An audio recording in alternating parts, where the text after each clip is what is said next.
You're listening to the Classic Gamers Guild podcast. This makes my nipples hard. Hey,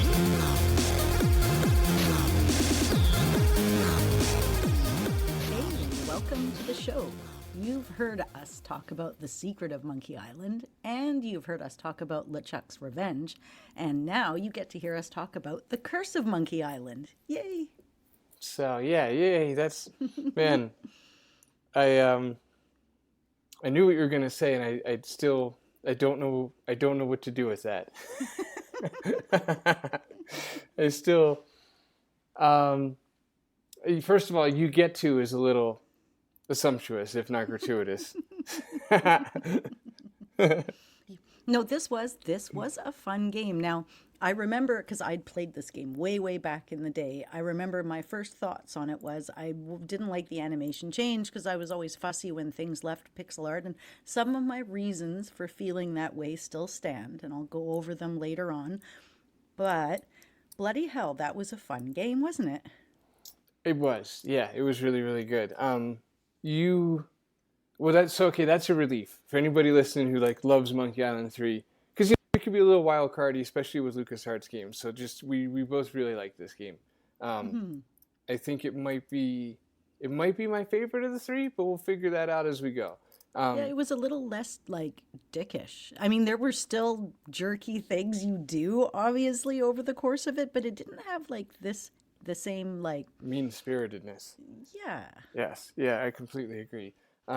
Okay, let's do two things to start. Let's give our quick little backgrounds with the game.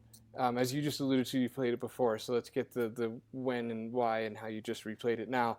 And then also I liked how we did last time, where we started with any notes on the last game, any things we've thought of since our last episode that we want to add. So, When did you first play Curse of Monkey Island? So I think I didn't even get around to playing Curse until closer to 1999 or 2000, because it came out in 1997. I remember being excited. I remember looking forward to it, and I remember thinking it was really easy and really short. And now, as a grown-up coming back to it, I'm like, you thought this was easy? What was going on in your brain that made you able to think that this was a super easy game? Because it's not that it wasn't, it was pretty straightforward and it was fun, but it was not easy. You can't just figure everything out immediately and waltz through the game without having to put stuff together and figure stuff out. Yeah, it's definitely one of the harder LucasArts games for sure. It was. Two as well. Two was quite. There was some bullshit moments in 2, and there's some BS in 3 as well. So yeah, I get that. Okay, so you played it in 99-ish. I didn't play it until this week. Oh, really? I didn't know that. Oh, okay, really? Oh, cool. Yeah. No, yeah. I've been putting it off because I'm pretentious about pixel art. Right, exactly. This was super fun. It was so good and so beautiful. I mean, I've always found it beautiful from screenshots alone, because obviously the way the sky is done and things like this is, I would say almost iconic, if not for the fact that it's iconism is trapped within adventure game, the small adventure game genre. But yeah, Bill Tiller's work is insane as he quickly scrolls down his document to get Bill's name. I just played it this week, yeah, in part because of the puzzles, and then I didn't play it when it came out because 97 was the precise year that I started playing guitar. I was thinking in my head, I'm like, is that the year I got into girls? And it was kind of the same thing, I started playing bass and guitar, and that required all of the obsession in me to do that. So I guess this was the beginning of the end of my little adventure game journey, or to be continued, let's say, from 97 to I don't know, 11. So yeah, I hadn't played it until just now. I wasn't in a hurry to play it because of lack of pixel art, just because there's so many fun games to play that are pixel art that I still have to play, but also because I was aware of the situation with the canon. I knew that it didn't really, that it kind of fragmented off from where its actual creator meant it to go, Ron Gilbert, and so that made it even more of I think I'll just not ever play that probably, because especially when Return was announced, because I'm like, Ron's probably gonna do the third game that he intended on doing, and these won't matter for canon and blah blah blah. But everybody seems to love Curse of Monkey Island. Well, not everybody, but it is a lot of people's favorite Monkey Island. So they had that going for it. And ultimately, the reason I played it is because you made me. I'm not done with you yet. Either. Okay, what about? Do you have any annotations? Come on now, don't please. I love it. Please don't. Do you have any annotations for? And he says it again as if to just widen the door for entrance. Anybody not notice that? Huh? That's not on me. I didn't name her. I was supposed to be a boy named Nathan. I came out as a girl, so they just rearranged the letters a little bit. Oh, cool! I didn't know that. Is that why you named one of your sons Nathan? It is, cool. Actually. Very cool. It's a whole thing. Fun fact: if I was going to be a girl, the proposed name my dad gave for me was Shaniqua. I swear to God. It's beautiful. No, it's got so much well, character. It's beautiful in case powerful. one's listening. But otherwise,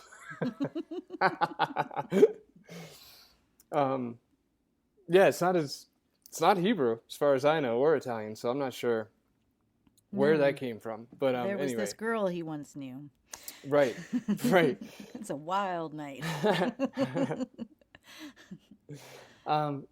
Goodness. Okay, I have an annotation. Oh wait, do you have any? Ladies first. I mean, I think I misrepresented how funny the actual game is by saying that I didn't laugh out loud at it. Does not mean it wasn't funny. I guess it just means it didn't catch me off guard. And it is kind of hard to make me laugh out loud with the game. So I think it was an unfair statement because it was a really funny game. I had a listener write in and remind me of the moment after Guybrush is done digging the grave and he's holding the bone up in the air and his pants fall down. And I'm using it on my phone right now as the front wallpaper because it is just it's such a beautiful moment. And it is funny. So I wanted to make sure, because when I was listening back to the episode, I think I made it sound like I didn't think it was funny. It was very funny. Well, if funny's weird, right? Because it's like I when I hear people say it's so funny, I do expect like laugh out loudness, and I don't think a lot of people really mean that when they say it. I think they just mean lots of short-winded chuckles, things like this, and you smile the whole time. Like I don't know. I maybe I expect too much out of the term. It's so funny. Because even we could extend that to a lot of the Space Quest games, where they're often. I think Space Quest 5 is maybe the only laugh out loud funny Space Quest. The rest are just fun. Yeah, the whole game has a vibe of funniness. It's in the spirit of funny. Exactly. And so the whole time you're playing, you have a 20% grin on your face, and occasionally it moves up to a 45. And then if it makes you laugh out loud, well, that's over 50. Yeah, I mean, your figures are slightly off from mine, but more or less. They're just numbers. I don't. I was thinking like math very well. 23%, something like that, and then 38 would have been. It's fine. It's fine. It's reasonable. Yeah, no, I don't mean It's like the scale of 1 to 10. I'd always thought of it as 5 not being very good, and 10 being excellent, and 1 being horrible.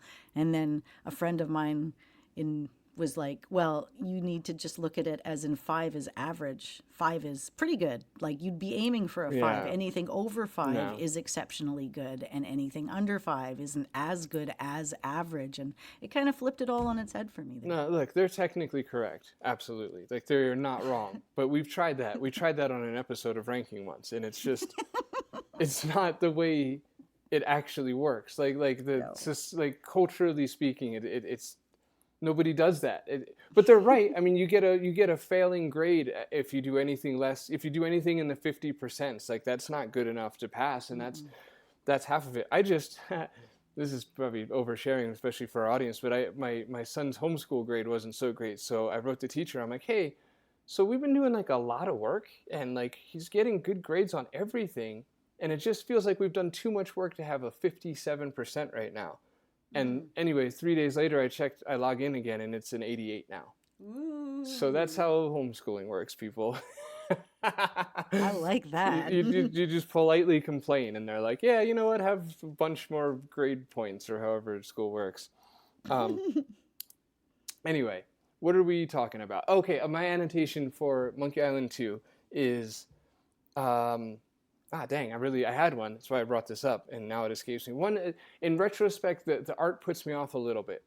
That's something. That's not really what I wanted to say, though. I didn't want to just be mean out of nowhere like that kind of sounded. But there's something a little weird about the art in that game. It's like a little sloppy. Dang, I'm really forgetting it, and I wanted to say it badly, and this is the window passing. You are saying it badly. Thank you. Right. Isn't that what you wanted? Yeah. No, that helps. That's right. It's good to do confirmations. At least I don't have to wonder, That's why we do all of this and other people listen to it, so it can be confirmed by. Oh, I got it. Thank you for saying words for me. That was like, you came in clutch there. Okay, so I wanted to say that we got into a bit of like a, I don't know, psychoanalysis there on Guybrush, and I never really closed one little open loop seam metaphor I don't have handy with that, which was to say that if putting everything aside as far as whether or not he's a kid, whether or not that was an illusion, etc., etc., if it was within the canon of Curse of Monkey Island, and none of that was, all of that was reality, let's say, then you could excuse Guybrush for being a bit of a dick, a huge dick, the whole game, because he's a pirate. And I wanted to say that I felt like that might be one thing that a listener might be thinking as I was talking, where it's just like, but hey, he's a pirate. Like, what makes you think he's supposed to be a good guy? Pirates weren't great guys. So, yeah. No, they weren't known for their niceties, were they? That's a very good point, actually. Right, and we can extend that to Curse of Monkey Island, where Guybrush is much less of a dick than he was in 2, but he still has some moments, and I think this is balanced better, because in this one you could chalk the petty, or the casual theft and things like that up to, well, one just being an adventure game protagonist as far as casual theft is concerned, but some of the other more specific details that we'll get into to him being a pirate, so... I think they did good. They did good with the callbacks. And if we jump right into the beginning of this game, the first thing that I noticed, of course, knowing the end of the last game, is that Guybrush is out there on the open ocean on a circus ride. A bumper car. A bumper car, right. Okay, so let me get your thoughts on this. Some people, from what I've loosely gathered from just reception of fans, didn't like how, on one hand, they kind of entirely disregarded the end of the second one, but then later in this game, they maybe overcorrected and over-addressed it, where they didn't even have to. So to focus here just on the beginning, what did you make of the beginning of the game, where you start out just floating at sea, somewhat lost, considering how the second game ended? It put my imagination into gear, not having watched anything about it or really thought about it since we did the last episode, and having done sort of a little bit of delving into it. I was like, well, okay, of course, it's new people making the game. They want to tie it into the last game. Putting him on something to do with the Ferris ride makes you think that either the curse is lifted and now he's an adult again. Okay. Or he's been in that amusement park the whole time, and there was like a dip in time maybe, or maybe he stayed and he grew up and he finished everything at the amusement park and he fell asleep like Sleeping Beauty, and he woke up and he was 20, because they've made so many references to him being 20 years old, and I think he was 8 originally. They made references to him being a little kid and being 8 later on.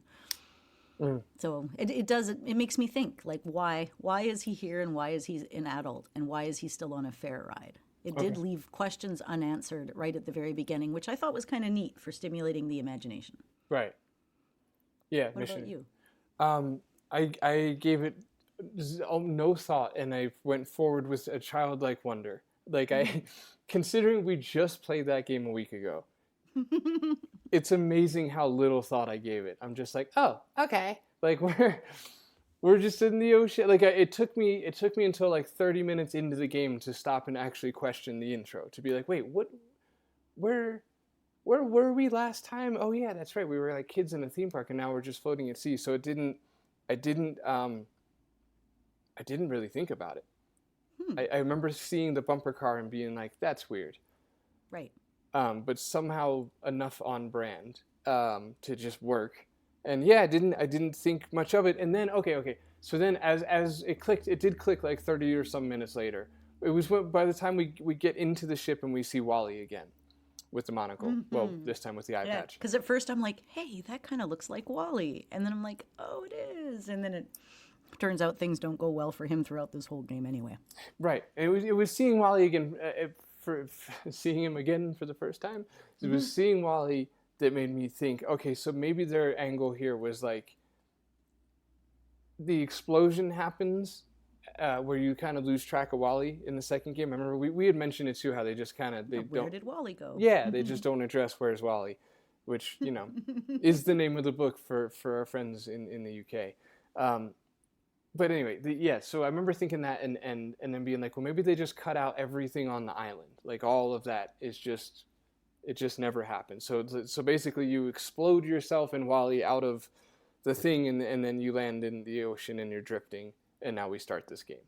And so maybe the whole ghost pirate thing never even really happened. And after the explosion happened, that was it. The rest of it was kind of imagined. Right. But that immediately falls apart now as I'm saying it out loud, because how would Wally have had time to get that job as a pirate and be wearing a patch and things like that? Because he's changed his whole life. Yeah. Between then and now, he's no longer the same man. And you have to assume, as a map maker, so meek, he had to develop those skills and those strengths and those talents over time to not only become a pirate, to be a pirate.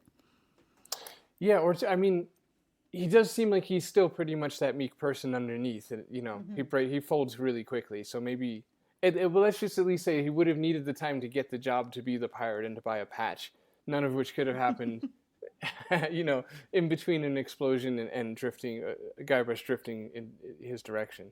So yeah, all this is to say, I don't know, besides purposeful vagueness, what they wanted for the intro, but it still works, because like I said, I went into it with a childlike wonder, and everybody else who played this game waited years to play it, and I waited a week, and I still didn't really doubt it or give it much thought. I was right into the conspiracy theories right away, because I love a good mystery. Even if they're going around telling people what it is or what it isn't, I like to come to my own conclusions, whatever they are. Yeah. Agreed. Yeah. All right, well. So we've got a great little game here with a great little cast, and we've kind of laid it out. So we're going to talk through the game together with you. And it wasn't until today when I was watching the credits that I realized that the lemonade salesman is Gary Coleman. Right. Very nice. Yeah, I see you're very excited about that fact. You're like, we're getting right to this lemonade stand, kid. Well, it's funny because he's such a jerk. He's this kid and he sells you lemonade. It's bottomless lemonade. So every time you order one, and then it pours through the hole in the bottom of the cup into a hole in the desk into the pitcher underneath. So all he has to do is keep serving the same cup of lemonade all day long. I just wonder if Gary Coleman was like a secret fan of point-and-click adventures, or was he that starved for work? Because we're talking like a C-list character in the third series of a game series, third entry of a game series. Like that is, I would think you would do that for fun. I think the only game he was in Portal Postal 2. Postal 2, thank you. That's right. Yeah, in 2003 as himself. Which was a completely bonkers Easter egg, or not even Easter egg, but part of that game. And yeah, where he gets called, they're like, we need a child star now, and they call him in, and it's all insane, basically. And he gets to be himself in Robot Chicken, Barry the Banana, and miscellaneous Nazis. All right, let's get us on a track here. Good call. Okay, all right. So, listen, we've escaped from the ship. We've collected a plastic hook and a bunch of other crap. I think there was a puzzle that they maybe cut from this game, because you're underneath the ship and you get the wooden nickels, and there's a blue inflation device, like a little jokey giraffe thing that goes around your waist, and you don't get it, but when you float up to the surface in the cutscene animation, you're wearing it. Yeah. So I'm wondering if that was cut from it, because adventure games don't do that. They don't like, this one's on us. Like, you always have to get the thing. So that was a little bit strange. I thought that for the theme of this game, so there's another thing I wanted to run by and see what you think here, is a lot of people, from what I'm gathering from like reviews and fan forum posts and things like this, is that people have found Monkey 3 to be a bit of an outlier compared to the other two, and I disagree, kind of strongly. And I stand on a high enough horse to say this, having just played 3 of these in 5 weeks. that's not a feat that's often like done by fans or players of these games, and obviously that would be a weird brag if it was a brag. I don't mean it that way. Like anybody can technically do that. Sorry, I just got it in my head that it sounded like a brag, and now that's really funny. Three I played games in 3 of these 5 in 5 you weeks. Try that. You guys just sit back and listen to me, the pro, on this kind of shit, because. but okay, I don't see 3 as so much an outlier. I think I see 2 as the outlier, because here's an example of why 3 was considered somewhat of an outlier. Is that LeChuck is more of like a Saturday morning cartoon villain. And the whole game has a bit of a Saturday morning cartoon vibe. It is a little, I don't know. I don't even want to say more fun, because I find the whole series is essentially a comedy. Like it's not, and I guess that brings me to say is I think 2 is the weird one in the sense that 2 is like the darker of the 3. Like LeChuck is more menacing in the second game. And I saw one specific review that was criticizing the third and saying that LeChuck was too Saturday morning cartoony and too kind of buffoonish and over the top. And he is probably perhaps more over the top. I'm not sure to what degree the animations create that feeling for us. But like, yes, he was super menacing in the second one. He's not really menacing at all in this one. But in the first one, he's like a little bit goofy in the first one too. Like he's definitely not entirely competent, I guess you'd say. Like there's like a goofiness about him in the first one. And then with Guybrush being a total dick in the second game, like I don't know. I feel like the first and third games are more similar than anything else. What do you think? I don't know. I kind of see them all working together, but that there was okay. I see in the first one they were creating something new, so it had that energy to it. I see in the second one they'd already done it once, and so it was a team of old hats, and they were kind of dicking around and having fun a little bit and being sassy and having attitude.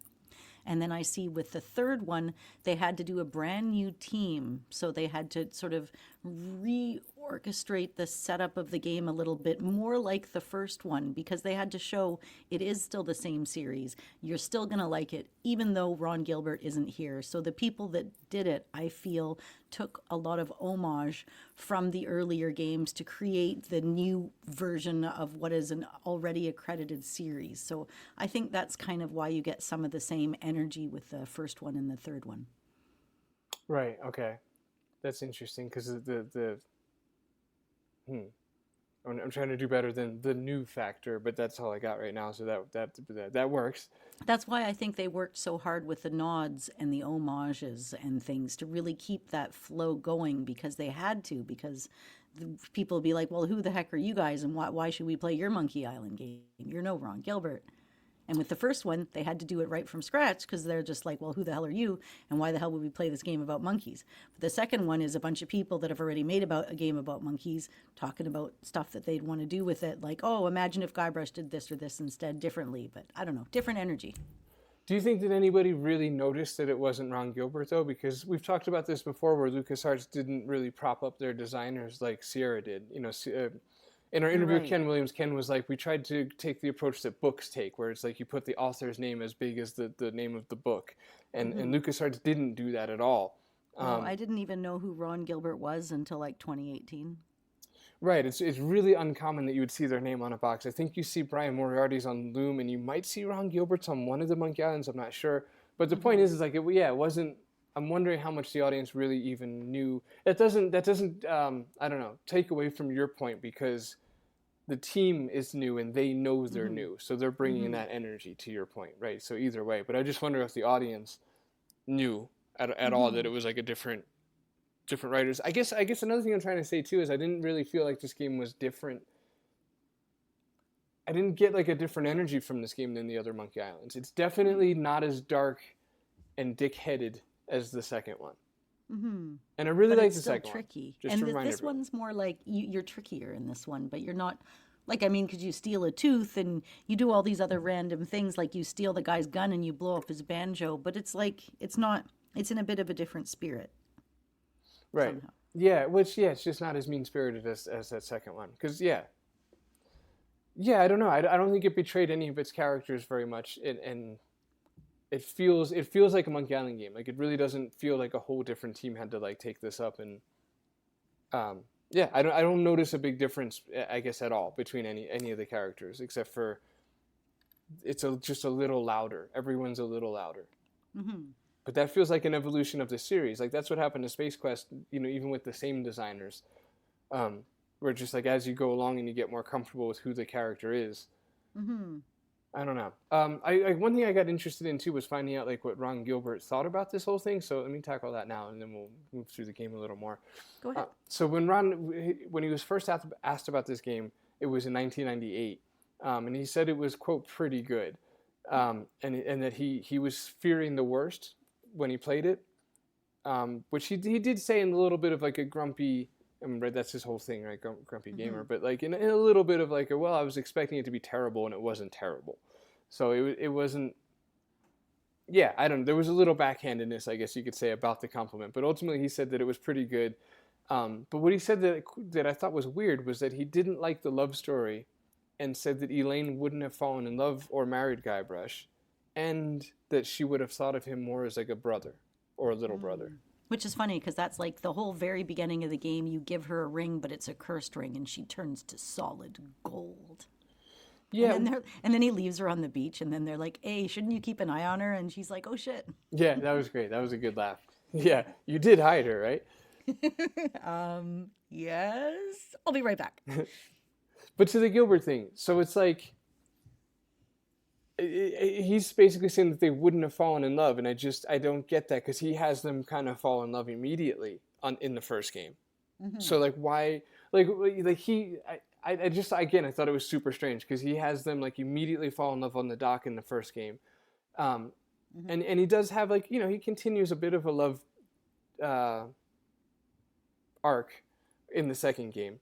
Even though it's it's not concluded, but she's still like ultimately like they have like she considers getting back together with him in the second game, and she's there for him when he needs it in the third game.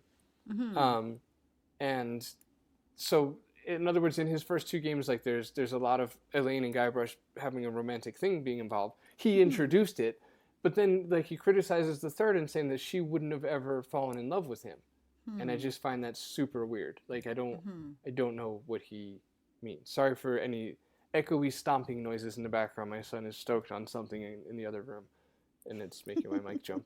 So anyway, I thought that was weird. But anyway, okay. Look, you don't have to bite on that. That's just something that I thought was weird. In 2008, he softened his tone and said that the game was great and they did an excellent job of capturing the spirit and humor of the series. So he came around on it, because remember that first interview was like the year after it came out, so he was probably pretty bitter, understandably. And then he comes around on it 10 years later, and then he gives in another interview in like 2020-ish where he's like, I did originally plan to do a trilogy, and I've always had it in my notebook as Monkey 3A, and it would have picked up where 2 left off, and then of course this is what Return to Monkey Island became. So Right. Which is the big question. Do you continue on in the series, or do you play Return as them being the only ones that are technically canon? Because there's still a few other games between now and then. Yes, I have a proposal for you live on the air. Ooh, oh my goodness. I'm nervous all of a sudden. It's okay, I can edit it. Okay. I think we should play Return to Monkey Island next. I do.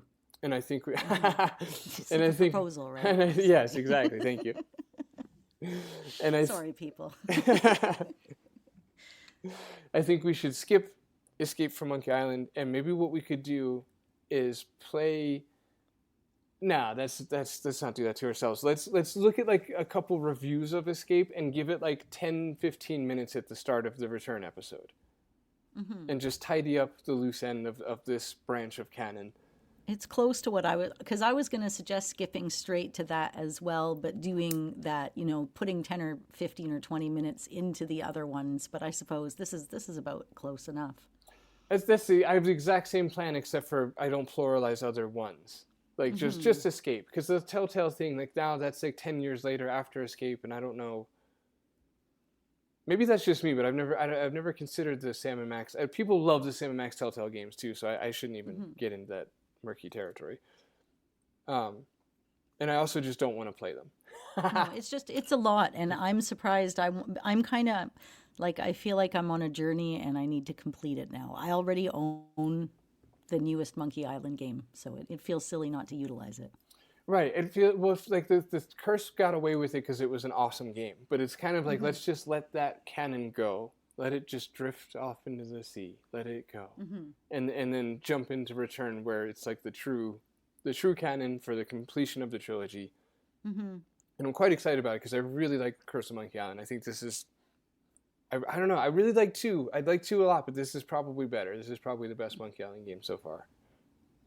I'm probably going to stick with I like them all in the order with which they were made and the order in which I played them. Boo. Trope.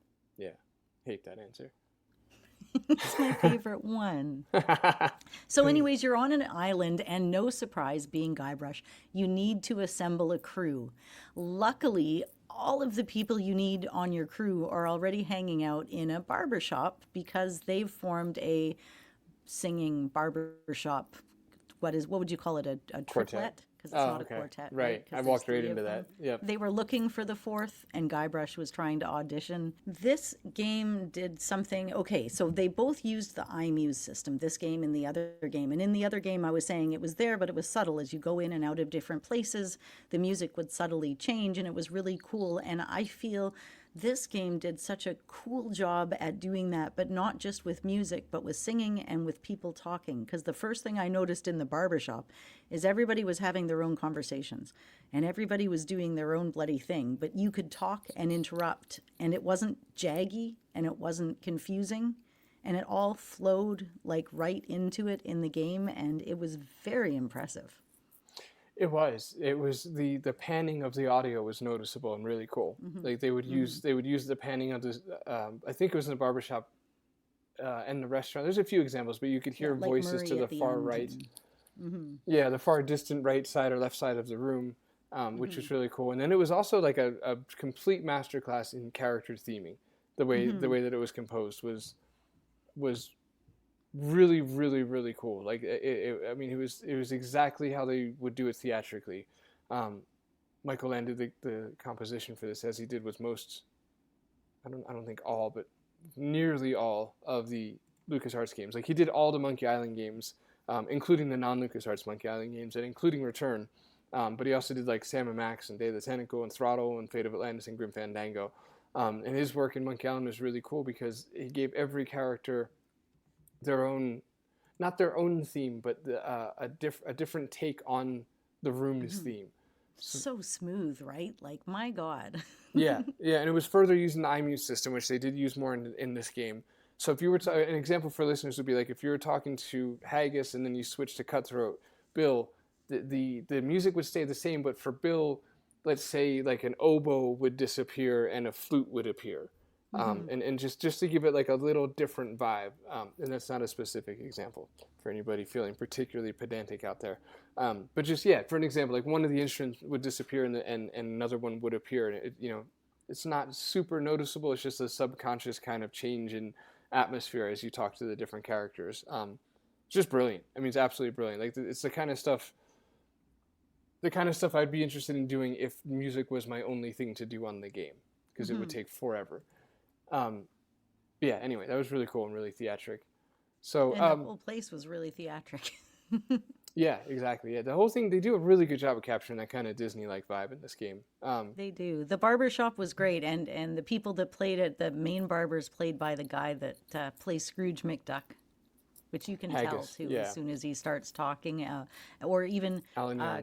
Cutthroat Bill is by the guy who's done all the modern representations of Eeyore. That's Greg Berger. So, he's just really good at kind of having that gruff, don't talk to me kind of a vibe going on.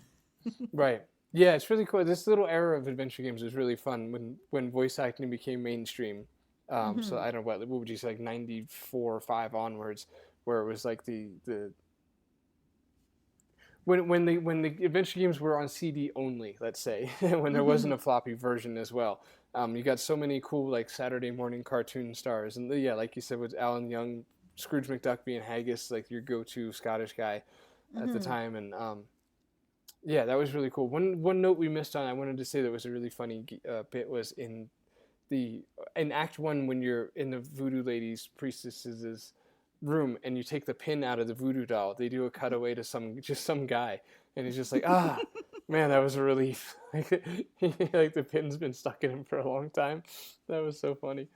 That was funny. And there was lots to do. And okay, here's where the first reason I kind of have a problem with hand painted games, as much as I love them, is, and I said the same about Monkey Island, and it was pixel art, but even more so with this game, I had a really hard time deciding what was in the background art and what is an object you can interact with. So I found myself doing the sweep on every screen, running your mouse across, ignoring the actual pictures and just seeing if it would pick up words so that I could kind of get the gist of where to interact with. Right. Yeah. Yeah. Yeah. Again, I hate to beat it to death, but that's something I don't like about highlighters, because it takes away the natural exploration and turns it into a strategic, I don't know, like calculated maneuver where I'm just going to scan the room like a robot might. Which is what I was just doing without the hotspots. Yeah, and you get into that mode, and then you just do it in every room. You just scan the room, and it's like I'm not crazy about that. I understand that. I kind of conversely, I like how things don't stick out though. Like I always find it jarring and weird when like the item you need is, Sierra did that a lot, where the item you need is like brighter or just more higher resolution or something than just blatantly not hand painted into the background, right? It's like an object in front of a painting, obviously. So yeah, I guess neither's ideal is what I'm saying. Which brings me to I've ended up playing this game in what I found out was a really weird way. How did you play it actually, let's back way up. Did you play this through Scum? I believe that the version was Scum, yeah, because it was just through GOG. Oh, you had a launcher. Okay. I owned it already. Yeah, I already owned it. Interesting. I wonder if it was Scum. No, it might have been, because Scum not just, but only within like the last year and a half or so actually started supporting this game. So you might have played it in DOS. Okay, so I played it in Scum, and this is if anybody out there knows sort of situation. I almost, before, we only had a half hour before we were supposed to record, and when I thought of this, but I was like, damn, I should have asked OneShortEye to ask Sluicebox to see if he knew. But when I launched the game in Scum, it had an option to restore content. And as the Scum team often does, or sometimes does, they'll find things that are like commented out in the code and fix them and put them back in the game. Did not get that option. It was just, you want to play the one with lots of puzzles or the one with not very many puzzles? Yeah, and of course I picked normal because obviously. Yeah, you wouldn't get that from, even if it was Scum. GOG has INIs and little bin scripts that just launch it for you. So yeah, that's right. But I'm curious for anybody out there who might know this information, like what restored content did I get by clicking that? Because I did click it, like, yeah, give me all the things. So I don't know. Like maybe I ended up with like an extra puzzle or something. Like I have no idea what restored content actually was. What did the Scum team unearth and allow me to see that often isn't seen in the game? I would love to know. Shout out to the Scum team, by the way. They've been working on the Dynamics titles, Heart of China, Willy Beamish, and well on its way. There's a lot of different versions of them, especially of Willy Beamish. There's the talkie and the other one, and it's a lot of work. But the floppy disk one is pretty much getting close to being regularly playable, and just it's so cool to see that. Isn't that amazing that this is all happening in this day and age? I'm so thankful for that. I like to bring up what they're doing because the people in working with Scum VM are changing the face of gaming forever, because I want to butter them up, because I want them to consider Panzer General 3, because it cannot be played on any modern system unless you have a virtual machine at all, anywhere. And we have people out in the circuits that are just out there trying to research it, and they can't get it to work. If by any chance you figured out a way to get it to work, we have the original CD. Let me know. Wow, that was shameless. Unbelievable. Using this platform for your own gain, I swear. I never thought I'd see the day. I want what I really would love is just an executable that will somehow work somewhere, or for somebody to build a virtual machine so I can play it within. But we had an XP computer and we had to take it down to facilitate me doing this. And it's a game that's very missed by people. Well, listen, when you're done with your shameless sales pitch, I would like to remind our listeners to buy The Phantom Fellows, out now. Please do.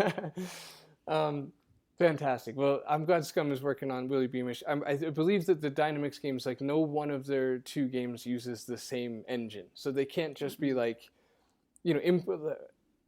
backwards code the engine and then all the games will follow. Like I'm pretty sure they have to do games, every game itself at a time. So It is like with the talkie version of Willy Beamish, every single character portrait and everything it's all its own individual everything. You have to work with every one of them, not like this is all of the talk icons for this one character. So Right. it's just an unbelievable amount of work.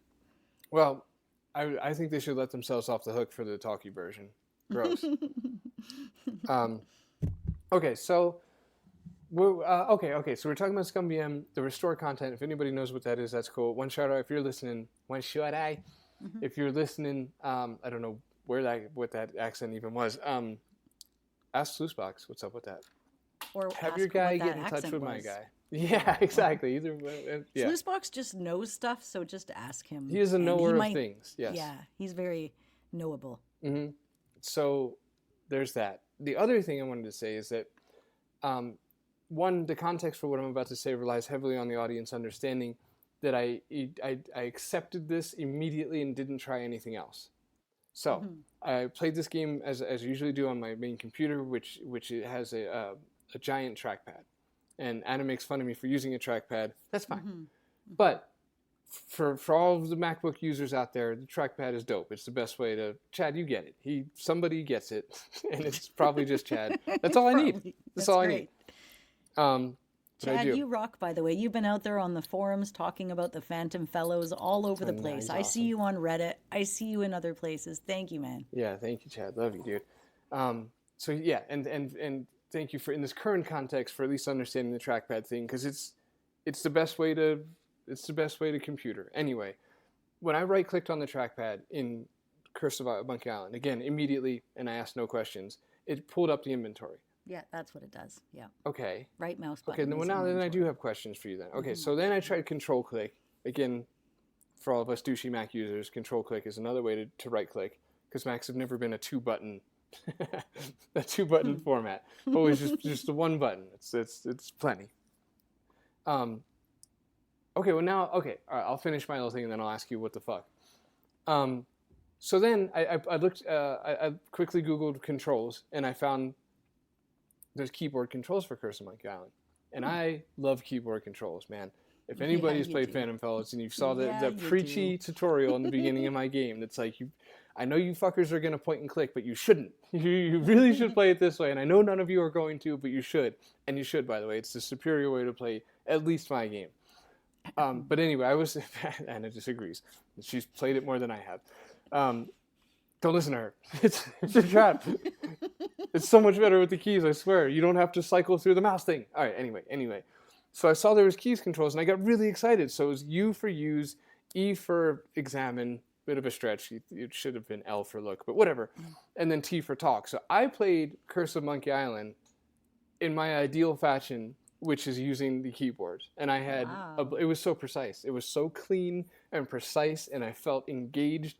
Like I had things to do. I wasn't just sitting back, whatevering. I don't have an ending for that sentence, but the point is I played it with keyboard controls, and it was awesome. And then I, doing more research for this and seeing review videos, etc., I realized that it was a verb coin, because I'm like, this is weird, right? Why would they? I didn't want to question it because I really liked it, but in the back of my head, I was like, this is a little weird that there's keyboard controls for this game. So what the fuck, Anna? How did you get the coin? You hold down the left mouse button for an extra half second and it pops up. Are you serious? Yeah. I played this game for like 8-9 hours, and I never clicked one time long enough to have seen it. That's wild. Honestly, you just have to hold it down. Instead of just click, it's like click one. And then it pops right up. Jesus Christ. I must have clicked at least, how many clicks does it take to get to the center of a Tootsie Roll? Like, how many clicks does it take to finish this game? Probably like 21,000, and not one of them was long enough to have seen a glimpse of the verb coin. That's fucking wild. That's funny. Yeah, it's just that little bit longer than you'd feel comfortable clicking. Right. I prefer not to discomfort myself in such manners, you see. I found the verb coin at the beginning a bit of a problem because I kept moving the mouse in the wrong direction and it would disappear again. Automatically by the time I was done, like the second act, that stopped happening. So my brain must have figured it out because I was used to verb coin from games like, say, Full Throttle and stuff like that. You should have used the keyboard controls first of all. And I mean in the Phantom Fellows, but also in this game. Right. And second of all, I don't have a second of all. I just wanted to say that. No, you know what? I'll make up a second of all on the fly. I hated the verb coin in Full Throttle. I've never liked a verb coin. Mm-hmm. I like the idea of it. Keyboard commands in Full Throttle too. Maybe we'll find out eventually when we do that episode. It doesn't seem like we're stopping doing this show, so we'll eventually find out, I guess. No, there was a time when Paul and I are like, you know what? I don't think there's anything left to talk about. It was about a year ago. And he's like, yeah, no, not really. And we're like, okay, well, we'll just see what there is, and we'll throw a few more shows out there. Not that we thought it would ending. We're like, no other way. And now we're like, we have a lot of things to talk about again. So that's good. I mean, you never know, right? It's become perpetual at this point. We could start circling back to the first few episodes and redo it again. Mm-hmm. But there's still just there's an embarrassing amount of great adventure games we still haven't played yet, such as Curse of Monkey Island for me until this week. It's just we were really, like, sometimes we get busy, especially with game development and design and things like that, and it gets really, really hard to play a game, especially, I think, Paul, as you were heading into the last year before releasing your game. Playing a game meant you weren't doing something that you needed to do imperatively with your own game, and so it was more of a burden. So we left playing games for a while out. And I mean, cycles will come and go, of course. Sometimes you'll have more time than other times. Yeah, right, exactly. Like early in development right now, like I'm just doing art, everything's kind of chill. But then you start feeling like when you have beta testers and a release date and all that starts to get crunchy, and I'm like homeschool strum and all the stuff people already probably know. So it gets a little much, but yeah, I don't want to stop. And I've kind of reprogrammed my mind a little this last few months to just not get through these games, but to like just actually enjoy them, like to create space, man. To create space around myself and be like, I'm going to have fun playing this game. I'm getting a pile of snacks, and I'm going to just play adventure games because I like playing adventure games. Even to the point where I remember with I think Monkey Island 1 or something, I was just like, do you like playing adventure games though? Because it's like the last few games we had played felt really grindy and really just get it done for the show. Right? Okay, good. It wasn't just me. Even my husband, he's just like, do you even like doing this? Because you're just sitting there complaining about how stupid this is right now. Right. And I'm like, no, I'm having fun. He's like, oh, okay. I'm having theoretical fun. You know what? This game fucking did it because I'm playing it next to Jacob, who's 14, and he kept looking over. And at first he was just looking over and watching, and then he started calling out what dialogue he wanted me to hit. Like, hey, say that to him. Right. See if you can do that. See if you can do that. The next thing you know, I get up to go to the bathroom. He sits down and he just starts playing it. And he figured out the puzzle about getting to the secret cabana and going across the hot sand with the wet towels. And he was getting those dopamine hits I've longed for him to get for so long. And so every time, and he's like, you're not using a walkthrough, are you, Mom? You're not. He'd bug me, right? Like, come on, let's figure this stuff out. And I'm like, geez, yeah. I'm like, I do need to slow down and figure this out with you. I didn't remember everything about it. So he made me slow down, and he was with me right through to the end. And then I was watching like overviews of other people playing through the game, and he's watching them with me, and James is watching them with me. Like, this game was good enough and enough of a cartoon that it brought the whole family in, and they all wanted to know what was happening next. These are not adventure game players by any means. Yeah, this game, I feel the same way about specifically this game, because I started doing that creating space for myself to make sure I enjoy the game. Like if we're, my grandpa used to always say when I was younger, if you're gonna do something and you know you're gonna do it, then don't complain, because you're gonna do it anyway. So why make it miserable for yourself and everybody else? Like, if you're gonna take the trash out and like you're gonna take it out, then don't confetch about it. Don't actually, it was the Italian grandpa. It doesn't matter. Don't do the thing where you're like, fine, I'll do it then. Because if you've made the determination to fine, I'll do it then force a little smile on and say, okay, let's do it. And that was the spirit of his advice, was then just, you might as well get the credit for doing it. So be pleasant about it. Like, hey, I got you, bro. And then all of a sudden it's like, hey, what a good guy. He's doing it with a smile. And like, you don't make it miserable for everybody. And so anyway, that was kind of the spirit in which I tried to play Monkey Island 1 with, to return to just enjoying playing these games. Don't look at it as like something that's in the way of me developing my game or the other things that I get into or whatever. Like, just enjoy it. Like, what are we doing here? If you're going to do it, then have fun doing it. And so I did with Monkey Island 1, and I had fun playing Monkey Island 1, and I don't really like Monkey Island 1 that much. Right.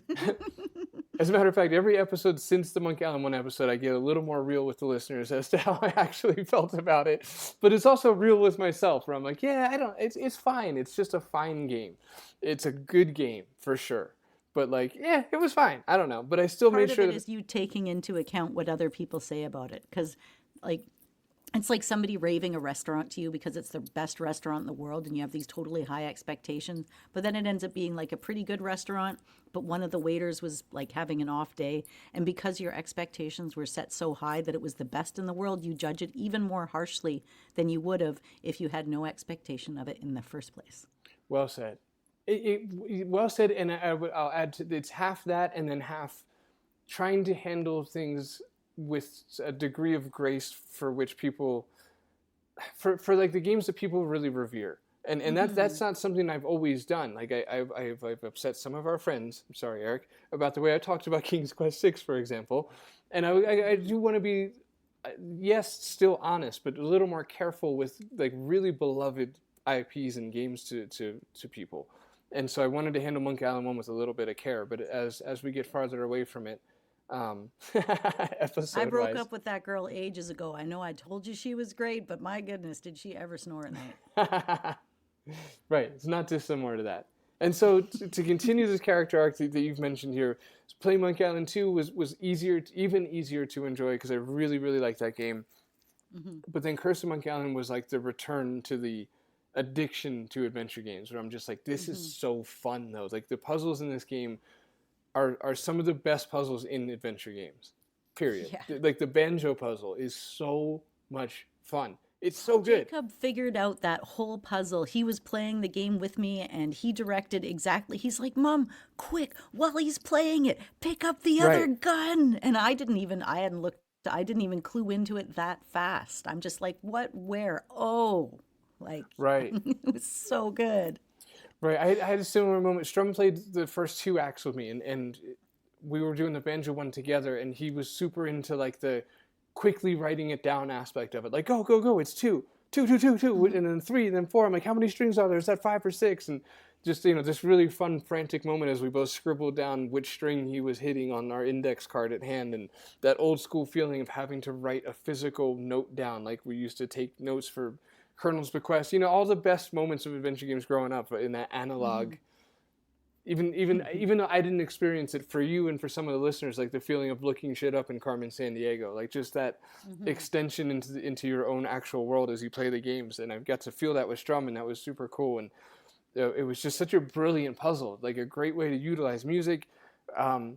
Banjos are often tuned in open tuning, meaning a banjo is the instrument that you would use if you wanted open notes to be randomly struck. It's the perfect, it was brilliant. Like I'm sure that either a musician or Michael Land was brought in for that banjo puzzle, because only a musician would be like, it needs to be the banjo. I mean, it doesn't have to be, but like it unequivocally is a banjo. You could argue a guitar could be open tuned for slide guitar playing and things like this, but a banjo is naturally, I'm being nerdy. Point is like, it was very exciting, and the puzzles in this game were really, really good. There were some bullshit ones that I think I probably jotted down in my notes, but I think, like, I don't know, pound for pound, it was maybe like up there as a contender for best puzzles of in the classic era. Like there was so many awesome puzzles in this game.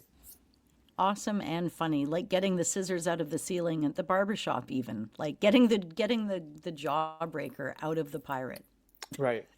Like so many of these puzzles were funny, and the animation for them was just beautiful. I loved getting my pirate crew together and like getting lice and having it in your inventory, or maggots, things like that. It's hilarious. You just pop them in your inventory for later. Yeah, and there was a lot of shoving people, which was fun. I loved the shoving people so much. And Jacob caught on to that too right away at the end of the game. He's like, go push him. Go push the Right, dog, right. right? Yeah, that He's was like, put the hand icon on him now. it was really well done because they teach you it earlier in the game, and then by the time you end up at the Carnival of the Damned, you kind of have nothing to do and nothing to use. It's like, well, we could shove them, and then that works, and then you shove the other one too. Why not? I mean, okay, you don't shoving the other one doesn't actually work, but it's still fun. You still get Still responses. fun to try. Yeah, and and you start putting your mouth. I like how you use like, okay, so you didn't use the verb coin, but in the inventory, for example, if you wanted to use your mouth on it to blow on it or whatever it was, you would. It was really so intuitive. Yes, that's another note I had down there, and I think it was really brilliant and really fun, and I'd like to do something like that going forward. Like to anybody listening who ends up going on to play the next Phantom Fellows game, when there's a puzzle in that game that you have to talk or mouth on, you'll know that it came from playing Curse. Because I was playing that, I'm just like, this is so satisfying and so cool and it's a really intelligent way to sneak another facet out of adventure games, like to be able to do more with less interface and less icons. Like you can only look, talk, and interact, and it's like, why aren't we utilizing talk more? Like it is a mouth-based thing. Gesture, I guess you'd say. So yeah, that was really cool, and you use it quite a bit, like quite a lot in the game, from the gum to the balloon to blowing out like a oil lamp later in the game. Right, blowing it. Yeah, or blowing the balloon, like once it's inflated, you have to blow it across to the chicken. That was kind of a bullshit puzzle, but still, that was. There was some of those. You know what makes it all better though? The addition of Murray throughout the game, and like you have this really funny relationship. Murray's he's just the skull, right? It's reoccurring skull, and you keep like finding him and losing him everywhere you go. Yeah, and he's also not that it's a well-known character, but I was briefly referencing this before the episode that he's also Jebba the Hop. He's the research attendant that didn't pay sick pay on the ship 86, the Captain Kilbasa's ship in Space Quest 6. Oh, okay. So the voice actors in Space Quest 6? Yeah, from Jebba the Hop, the guy running that the research attendant station that's on the ship. Very cool. On the 6th one. I just thought that was kind of a neat duality, because he's done a bunch of other stuff too, but that's the role that means the most to me. Yeah, right. But you don't actually get to like pick him up or have him or bring him with you. He's there as a funny background character, almost like just like a rolling joke, haha, because he's just ahead all throughout the game. Yeah, I was expecting a little more of him just because of how beloved he is, but I'm not saying that we needed more. I thought he was going to be more of like a constant character. I think it was done better this way, not the way I was expecting him, but he's so renowned that I thought like we'd see a lot of Murray, and you don't. You see enough of him for sure, but I don't know. I thought he was going to play a bigger role. Because you use him, you do pick him up once. I'm trying to remember why. It's like in other words, he's the solution to one of the puzzles. Oh, to get the lantern from the pallbearer, from the Undertaker dude. Where you scare him with Murray's shadow. Yeah, so you do pick him up briefly just to do that trick, but that doesn't get him out of there either or anything really. Well, I guess it does get him out of there because he leaves. Right, he unlocks the tomb for you, the crypt door, opens the crypt door for us.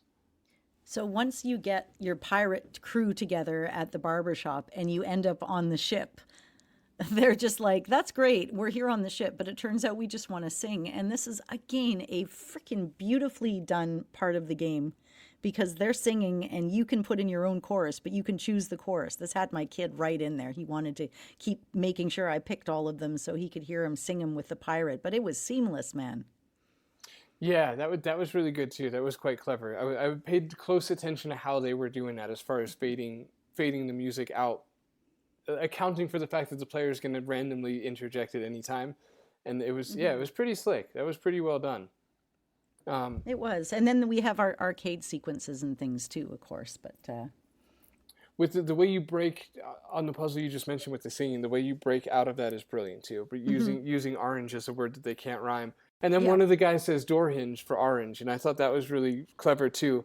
I can't remember the song, but I think on the Marshall Mathers LP 2, I He mean, does rhyme with orange. right? Yeah, Yeah, he does. I'm Yep. glad you know. Right, right. Yeah, I and know he uses exactly. door hinge and a Ford. Yeah. Yeah. So that made me smile. Made me think of that song, and yeah, that was they both saw door hinge.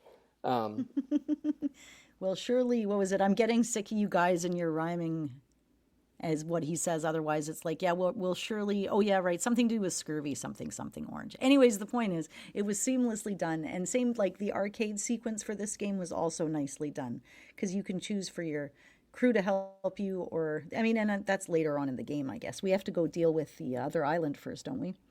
no, The you. pirates mutiny first, or is this before the pirates mutiny?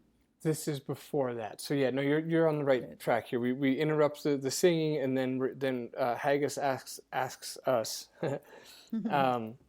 if we what type of mode we want. Did you what did you pick here? What did you I pick picked help from friends because all it meant is that you only had to hit the enemy cannon once instead of multiple times, and I didn't want to have to keep spinning around and hitting the thing a bunch of times. Right. Yeah, I did this. I did the exact same. I was like, I'm good there.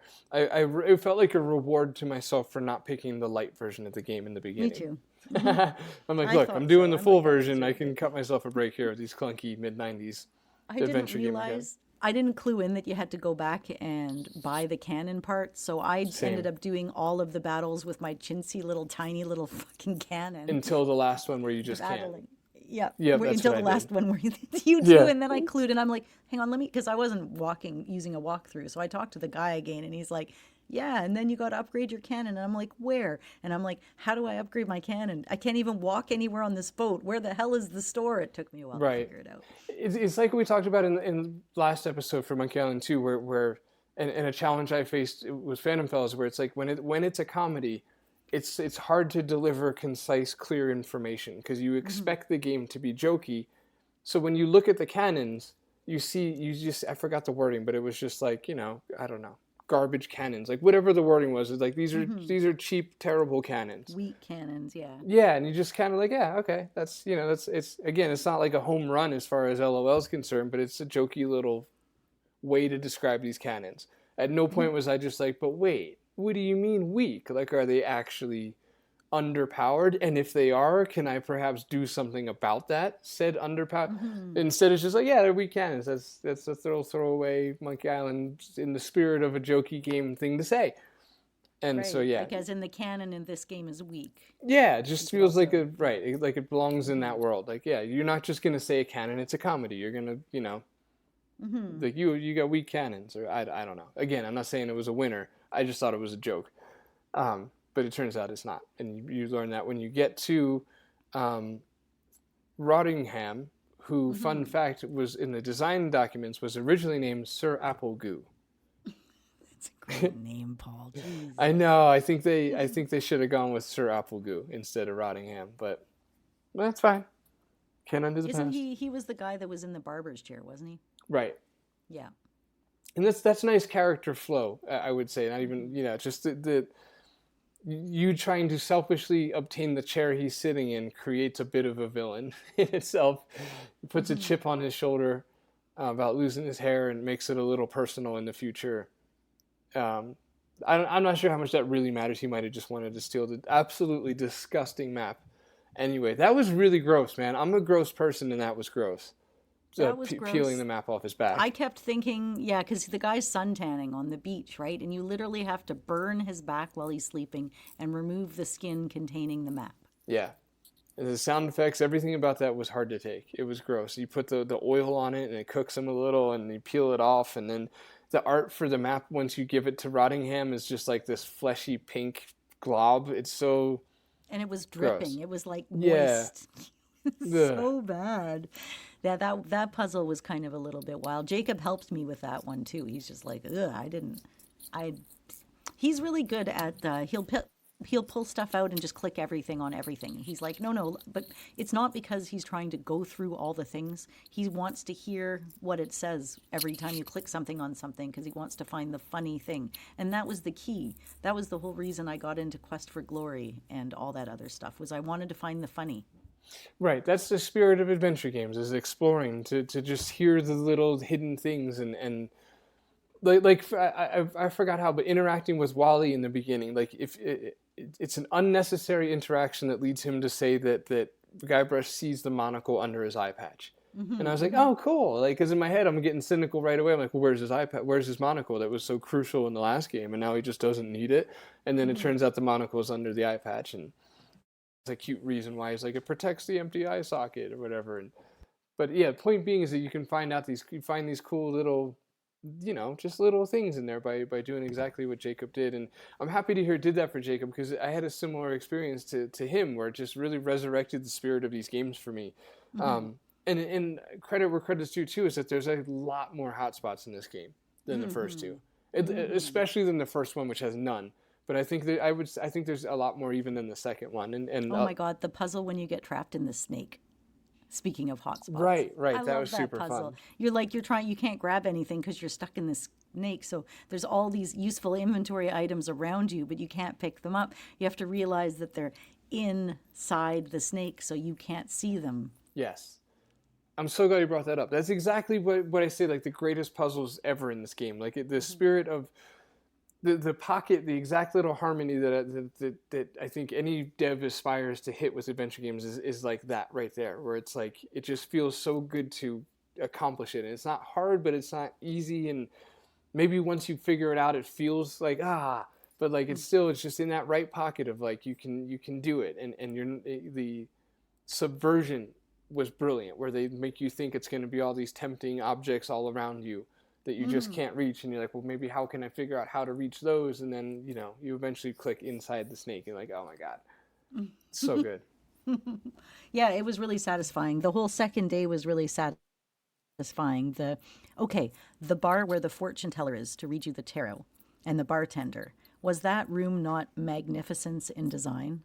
It was, yes. Because the room is like, it's a corner, one side up the bar, and then the front side of the bar, a door and a door and a door. And it's all like, essentially, it's not a 3D room really, but they somehow make the whole background stick out 3D. Yes. Yeah, it's really, really good. The neon sign in the background is really good. Again, the little animations are on point with the card reader and her cards is really good.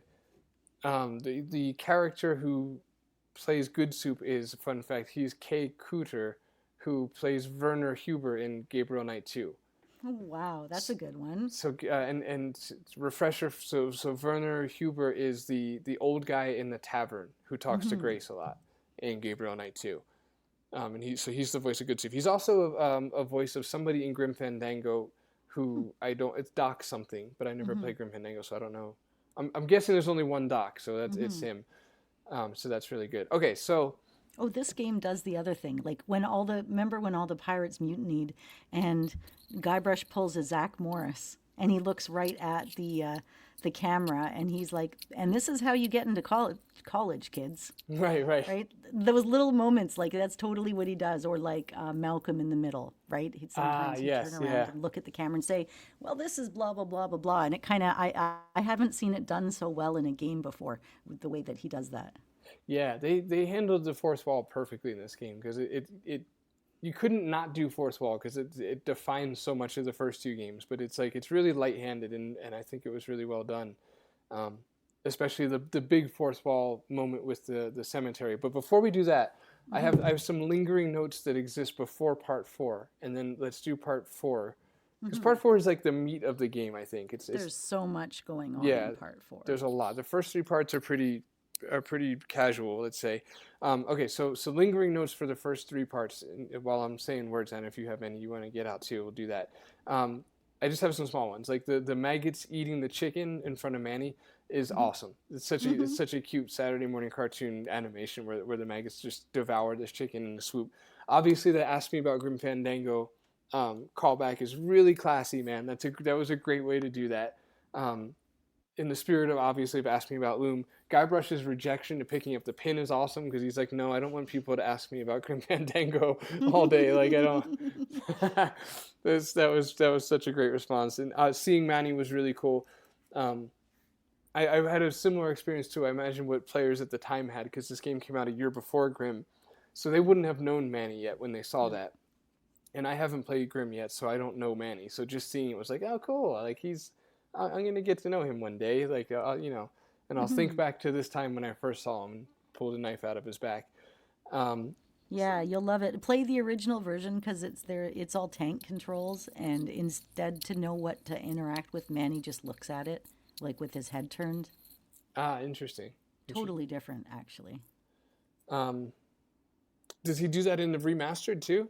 No, they changed it, the controls, and I think they ended up with a verb coin or something in the remaster. Okay. Right, we got Banjo Puzzle. Oh, Guybrush, I think this is in the third act. Let me take a quick look. It doesn't matter. It might not be, but I think it's definitely not. Okay, I'll save it. Using the scissors with the undergrowth is lame, I said, according to me, past me. Because he could have just like brushed it aside and. Because you use the scissors there twice. It's that Al Low bullshit that I don't like. I don't like when you have to use an inventory item twice. And you have to do that later in the game too. I think I wrote it down because it does piss me off enough to write down every time.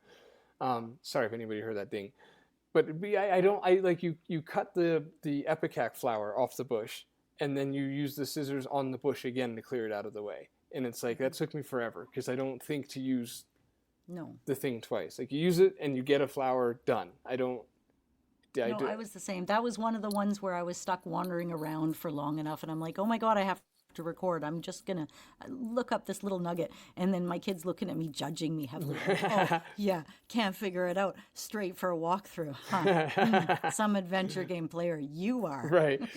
Yeah, you're feeling docking points off your card. Yeah.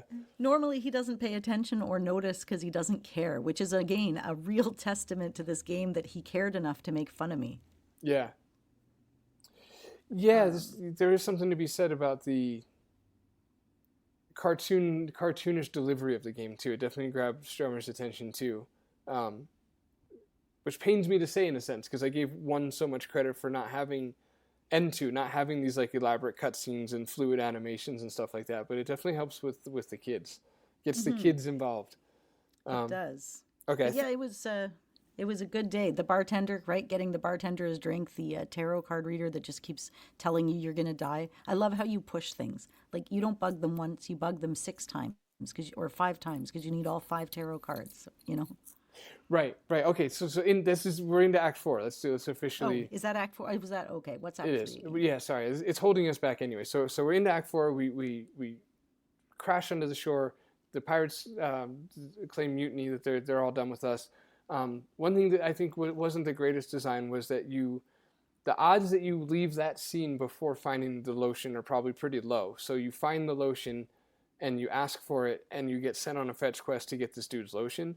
And I was a little frustrated at the time because I didn't know why I needed this lotion.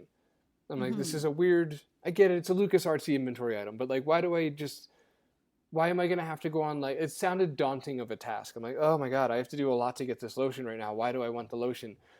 Because I didn't wander off into the clearance to find Elaine yet. And if I had done that first, then I would have discovered I need the lotion for the ring. But anyway, I just thought that was like my only design flaw critique for the game was that the way that's presented, like you're probably going to talk to Haggis and find out they're doing mutiny and then you'll see the lotion next to him and whatever. So anyway, it's just a small complaint. Took me forever to figure out to steal the bar cushion. Me too. That's one of my my bullshit God. complaints too. Yeah. That and the mirror. I didn't think to take the mirror either. Actually, be fair. my note is taking a cushion from a bar stool is peak adventure game. It really is. I mean, you can tell because that bar stool is a little ripped and a little bit like you can see in hindsight all the clues that they're planting. It's just hard to see them as clues sometimes in the middle of it. Yeah, like I knew I needed a cushion for the egg, but I didn't. You don't think you can take a cushion off a bar stool? That one was just. I think that one could have been. It annoyed me because I feel like it could have been done better. Like there's probably other cushions they could have put in this world more naturally, even in the bedrooms upstairs in the hotel. Like just didn't seem like exactly. It didn't seem like a fair source of a cushion. And real quick too, and using cheese as tar is a little bit of a stretch too. Oh, I have a good note about that. Yes, exactly right. This was still Act 3. Sorry, Pete. We're tough. We're not good at chronological. But one of the funniest laugh out louds in the game for me was the ship in the storm. And the one pirate's like, "Help! You gotta help me out, Haggis." And he's like, "I'm giving it all I got." And then they pan down, and it's his kilt that he's trying to hold down. That was really good, really good little cutscene. Okay, to your cheese thing. Yes. So, right. Okay. Sorry, my own note was confusing. Shocker. But I put taking a Barstool cushion is peak adventure game, and then I wrote, never mind.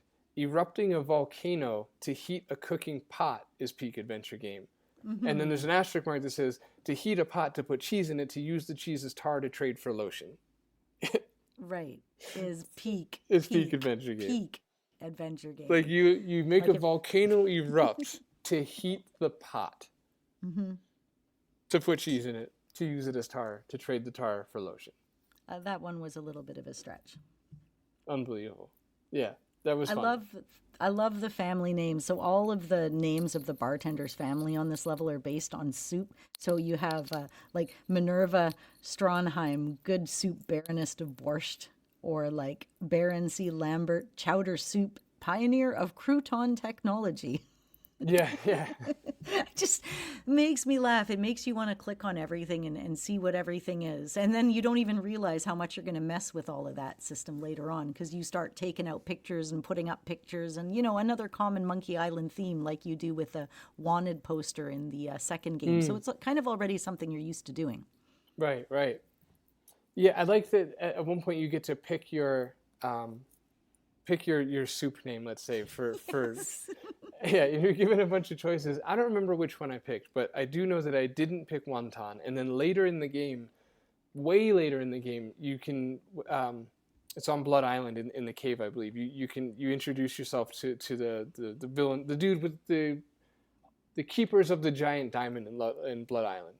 And they're like, "What's your name?" And you can say anything you want, Guybrush, whatever, but you can say wonton, good soup. And I just thought that was funny. It was kind of cute because I'm like, oh, that was the developer's favorite one. I didn't pick wonton, and that's still the one. Like, so they didn't do a little variable to track what I picked. They're like, no, we're going with wonton because that's the funniest for us. That's the one that we like. Yeah, exactly. That was cute. It's good though, because the whole point, and I love how it all comes around, because on this level you're told you're going to die, and she's essentially saying you're going to die multiple times because you keep getting the death card, and it's actually what you need to do to be able to complete the level, which is amazing. Right. Yeah, I didn't think about that. Good call. Yeah, it's all connected up, and you do die, and when you die, the Technicolor scene that ensues, because you essentially poison yourself, is some of the coolest Technicolor scenery I've ever seen in a game. Like, on 10,000 lumens, awesome.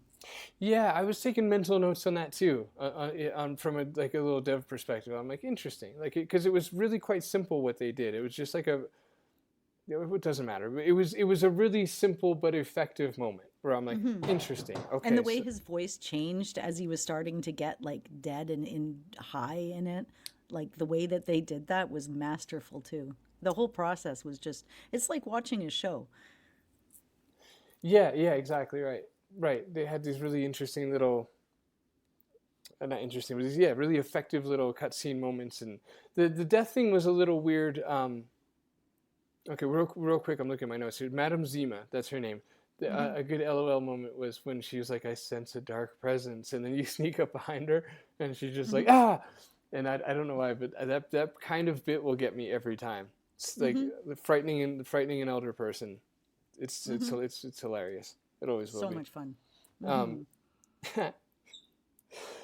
What did you think about the first time you die from mixing the alcohol with the medicine? That was one I was stuck for a long time with that. Oh, yeah. I mean, I was stuck on how to do it. I mean, and then I was stuck on why you did it. And then once you do it, well, I did, for one, I'm just going to mention it's funny because he's like, "Oh, sorry, the game's over. You scored 0 out of 800 points." And they start rolling the credits. Guybrush starts yelling as if he's Stan in a coffin was my notes. And then after the credits rolled and it went through, I realized it was Stan in the coffin with, again, the best suit design I've ever seen in a video game, because the suit was static, but Stan It was. I'm glad you noticed that. Okay. I loved it so much. I made a note of that. I'm like, it's so weird. It was. I noticed it in the other two games as well, but I chalked that up to just low resolution, and what a pain in the ass it would have been to have animated it otherwise. But yeah, this is very purposeful this time. Okay, so this moment in the game is brilliant. It's I'd mentioned earlier that their fourth wall breaking was handled really well, and this was kind of most of their fourth wall breaking is in this one moment where the game literally kind of ends and they roll the credits. And they even mentioned, like, I thought you couldn't die in a LucasArts game. Like, oh, maybe they're trying something different. Which he should have actually called back to Fate of Atlantis instead, but that's fine. Oh, did you notice the music in the Good Soup family crib or family crypt had a Phantom Fellows vibe going to it? Oh my God, As soon as dude. it started playing, I'm just like, am I in? Like, I can so, and I know you've never played the game before, but I'm like, this is so Phantom Fellows. That is so interesting that you say that. Weird. Okay, because I wrote down that the theme in the crypt is awesome, is my note. I thought it was more eloquent. But I remember as I wrote it, I'm like, that's a weird thing to write because it's barely a theme. It's barely a song. It's borderline sound effects, and I'm not mentioning any other theme in my notes at all. No, and I just kind of that's called a myself Phantom out for it. I'm Fellows like, why is this big like time. speaking to me so much? That's so weird. Now you got to go back and listen to it just like Yeah, for a minute again. exactly. That's so weird. Oh, that's very cool. What a cool little besties moment too that you noticed that as a Totally. yeah, that's cute. We're adorable right now in this moment. Okay, so Madame Zima, the death thing, we get the cards, we go upstairs. The Stan moment, right. So Stan, okay, two things about that was awesome. Was that the subversion there was subtly, it was just another, I'm not even sure it's a puzzle, but it gave me a small dopamine hit and a little bit of a win. Where you're in the coffin, in the crypt, and you're clicking, you're trying to figure out what the hell to do, and you just keep clicking on your coffin until you realize, oh, that's not my coffin. I'm in this coffin over here. Me too. Yep. That was so good. It was just, it was so brilliant. Like, you can't be mad at it. You kind of, I think that's what I like in a good puzzle is when it's not too hard, it's not obvious, and you kind of get mad at yourself once you solve it. Where it's just like, like, yeah, that was, I don't know. That was so well done. And then it's not done paying off yet because then you find out that that's the coffin from the second game and Stan is still in there. Satisfying moment in the game. Because so like I said, good. my head was dinging that there was something here and I was like just thinking about Stan and then there he was and as soon as he popped out, like I could feel like a flush of like dopamine or whatever, like, oh, this is so good. Yeah, exactly. And you leave and you come back and he's already set up shop, which I thought was awesome. You get to buy insurance from him, which is, it was a great little storyline there. It's so good. I love when you just leave and you come back and immediately there's like the flashing light Stan sign and he's like made a little business. Like 2 seconds later. Too. Yeah, that was so good.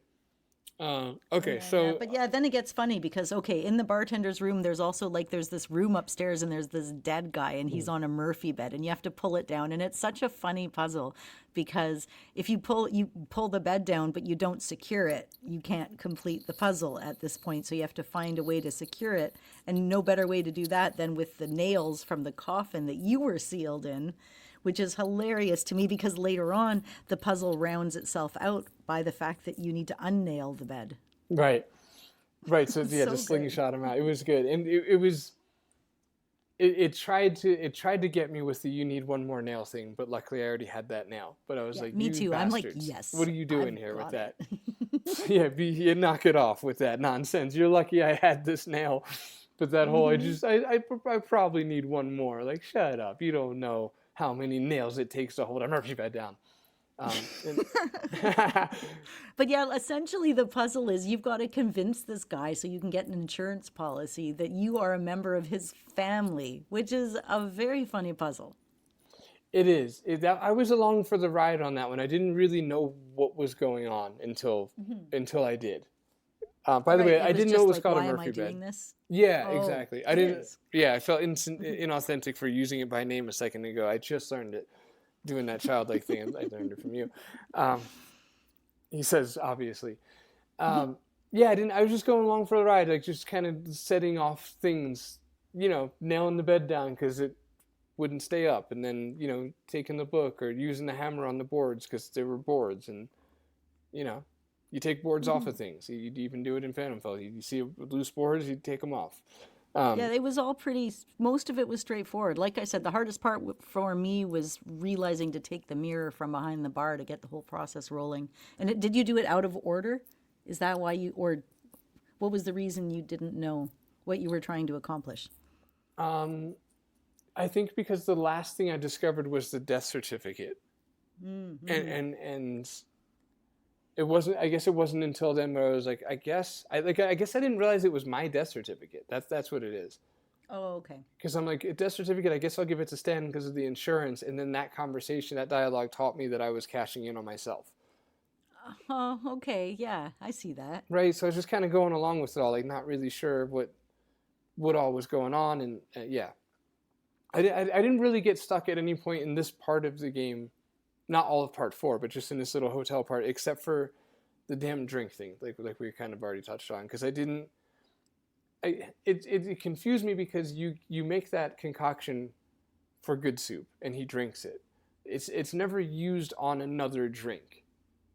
So that's what really got me. I'm like, why would I use this concoction on another drink and then drink that? And then the reason is, to kill yourself. Like none of that is something I would be trying to do. So anyway, we all got there in the end. Insurance from Stan and you end up in the crypt of the family. Did you look in the hole in the crypt? Which are we in the good soup crypt now? Yeah, the good soup crypt. Okay. No, I looked in the hole to use Murray, like that hole.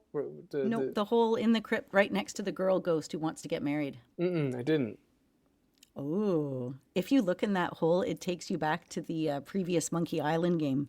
And you end up in like a tunnel, like you poke your head out of the tunnel in the deep dark forest, and you're like, you have 378 pieces of 8 fish, a hunk of meat. I have all the notes on it, and he's like, "What is it? I don't know. What's going on?" And then you're just like, "Oh my God, I'm in the wrong place. There's a horde of rabid jaguars or something like that." And he's like, "Oh my God, they're going to attack me!" And then he pops back into the regular Monkey Island game that he's in. Oh, that's brilliant. I gotta see that for myself. You gotta, yeah, I did. It was random. I didn't even know it was gonna be there. I just like, oh, what's this? Oh, I was childishly afraid of the ghost. she's scary. I didn't want to mess with it. Like I know that you can't die in a LucasArts game, but I guess I had the same feelings. Okay, thank you. Maybe I've just played too many Sierra games. I don't know, but I was just like, I don't want to mess with that ghost till I know what I'm doing with her. And it turns out she's like, "Are you?" I love that about this game that it doesn't listen. She's like, "Unless, are you single?" And then all the answers are like, "No, no way in hell," blah, blah, blah. And the last game is, "Oh yeah, I'm available." So you click on that one, and then all he says is no. Right. Yeah. Yeah. That's very good. Yeah. Those are always fun. And that's one of my favorite adventure game tropes, let's say. Where you don't get to say the thing you think you're saying. All she's trying to do is she's trying to lay to rest. She wants to fall in love, and she wants to fall in love with the rich pirate captain. And then if you make the connection, you're like, well, have I seen any other dead pirates that maybe she could be with that aren't LeChuck? And that's where you have to make the connection that it's the skeleton in the nailed down Murphy bed. And you have to somehow get the two of them together. Well, how can you possibly do that? And that one took me a long time to crack. Right. I lucked into that one, but I could just because using the boards on the wall, taking the boards off the wall, creating the hole, and then knowing that the bed was spring loaded. I didn't know where I was launching him, but I knew I was going to launch him. If that makes sense, yeah. And then he lands in the crypt and then ends up going off and marrying her, and you get her little like ring band thing. Because we didn't really mention it, but the whole point of this game is you gave Elaine a cursed ring, and the only way to break the curse is to get rid of the cursed ring, and of course you want to give her a real ring so that she'll marry you. Yes, you need to unbreak the curse. Wow, yeah, we're like 85 minutes into the episode. By the way, here's the point. This is what it's about. Right, you got. Does it matter now? I don't know, but to break the curse that you put on Elaine, you have to get a diamond of equal or greater value to the one in which you cursed her with, and so that's why we go essentially through this whole journey of trying to find this gigantic diamond that's ultimately in Blood Island, which we're about to get to in our little walkthrough. Jeez Louise, spit it out, man. Before we do, though, Okay. I want to mention that another one of my favorite little moments in the game is when you take the mirror behind the barkeep, and he's just like, "What's this? Oh, is he noticing me?" And then nope, he doesn't, and then the game goes on, but like nothing is said. It doesn't say that. You can see it from their facial expressions and the movements. He's like, should I take the mirror? He's not looking. Yoink, took the mirror. Nah. Okay, carry on. Like, it's just so much was said in that 3 seconds, in that subtle little movement of taking the mirror. I loved it so much. Yes. Yeah. I remember that too. I did notice that. I'm a big fan of moving characters to convey thing, like just moving them left or right, like the little bits of movement, the most minimal necessary to get across an entire silent dialogue is brilliant. It's always fun. Yeah, I really like that. And then, okay, so after that, you're in this little section. I guess we go next to like the cliff lift operator and stuff, right? Yeah, before that, I'll say that some of the dialogue mentions the years in which things took place, and I didn't track it very well. I remember writing this down and like hastily. I'm like, I should do that dialogue again to really nerd it out for the listeners, but I didn't. I kept playing the game. You'll forgive me, but in the dialogue they mentioned that they're kind of alluding to the fact that the first Monkey Island game takes place in more or less 1631. And interesting. Yeah, okay, I missed that. I like that. I have nothing else to really add to that. I just thought it was cool to have any sort of time and date for because I always wonder that kind of stuff, especially with pirates. Like when was that?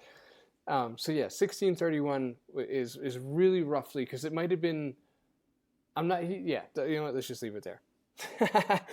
I could just circle the fun out of that, but we'll leave it there. And then I'll just say that before we head off to oh, go ahead. Oh no, we're not going to go yet. Okay. You can say your thing because I have things to say too. Good. Okay, you go.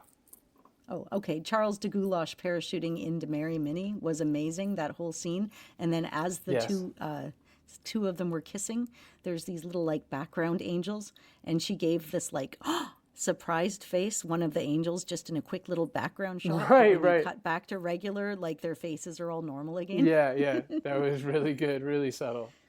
And and it's funny, there's like this cliff lift operator, and you literally throw him off the cliff in cold-blooded murder, essentially. Yes. Although it's happened to you a bunch of times, like you just take this dude and he's gone. It was my note.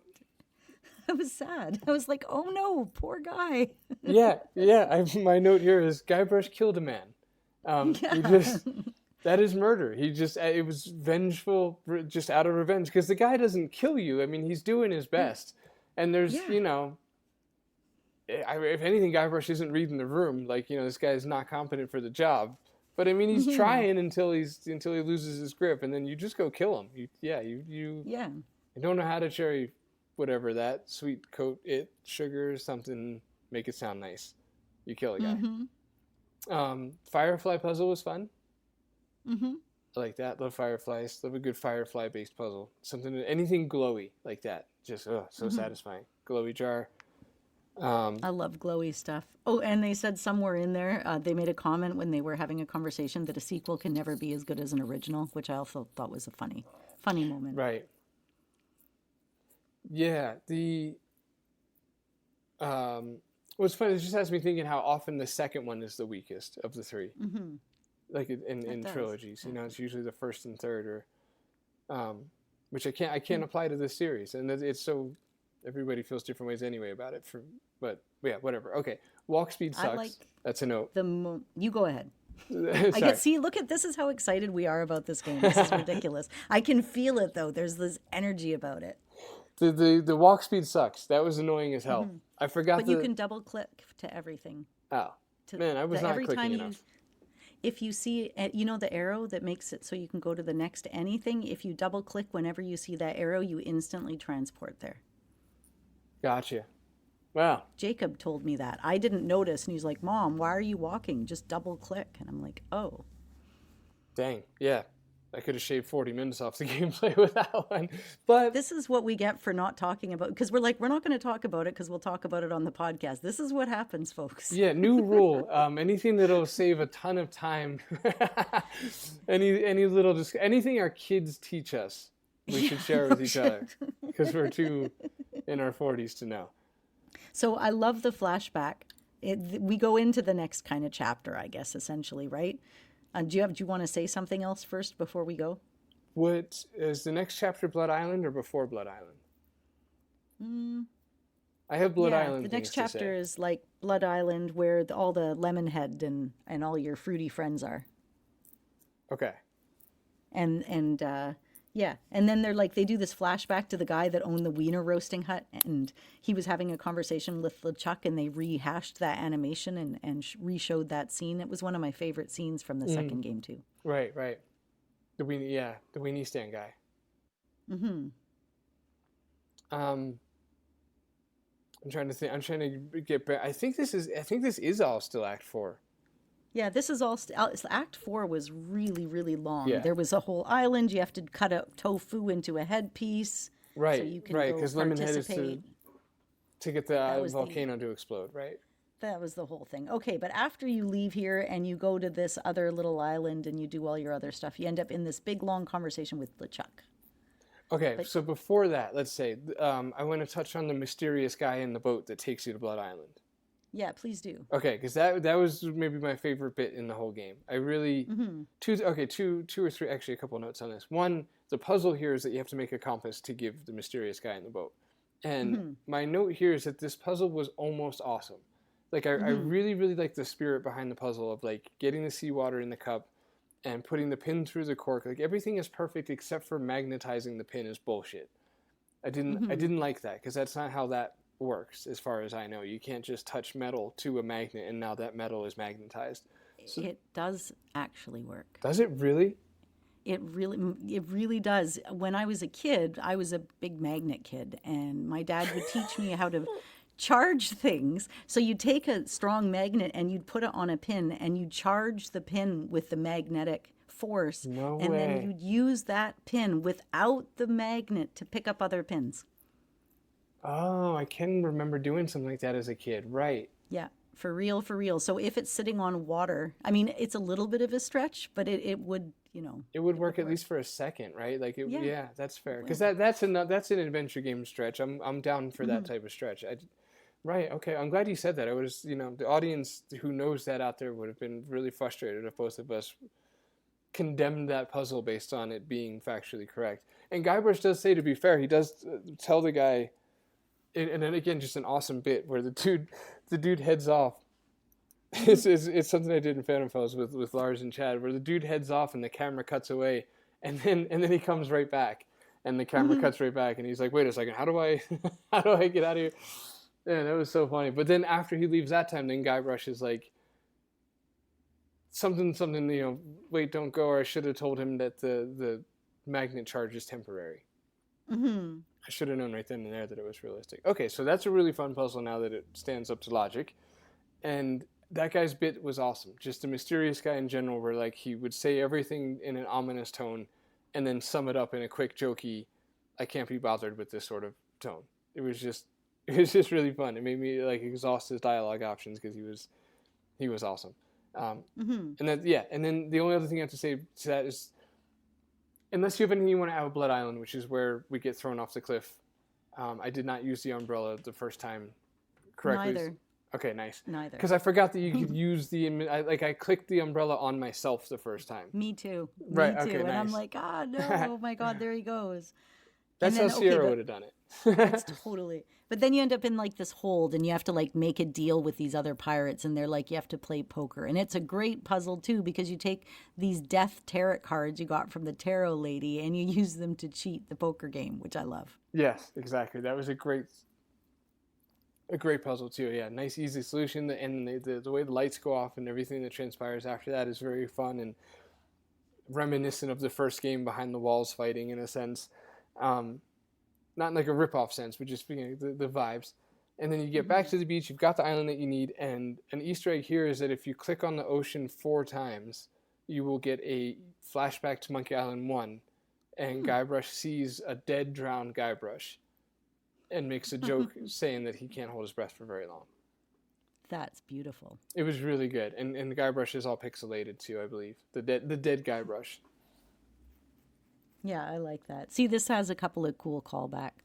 So we've got everything we need. We just need to go back to Elaine and put the proper ring on her to turn her back into a human, which should technically be happily ever after, and the game is over. Right. But that's not how it goes. And it turns out, you end up getting the ring on her, and then she's off and kidnapped again. Now, who in the world would want to kidnap Elaine? Do you think there could possibly be another love interest in this series? Right. Well, she punches you in the face, which is fun. Because, she comes right out of it, and it was just sort of her first automatic reaction. It was beautiful. Yeah, you see, yeah. And then Guybrush is like on the ground after getting socked, and he's just like, "Are you okay?" Which I thought was adorable. He reminded me of you in some of those lines, or Oliver even from the Phantom Fellows. Like, he had this real, like, easygoing, like, I don't know, the humor. It was really, there was a lot of, like, the heart of your game in this. And as I said, it makes me laugh because you hadn't played it before.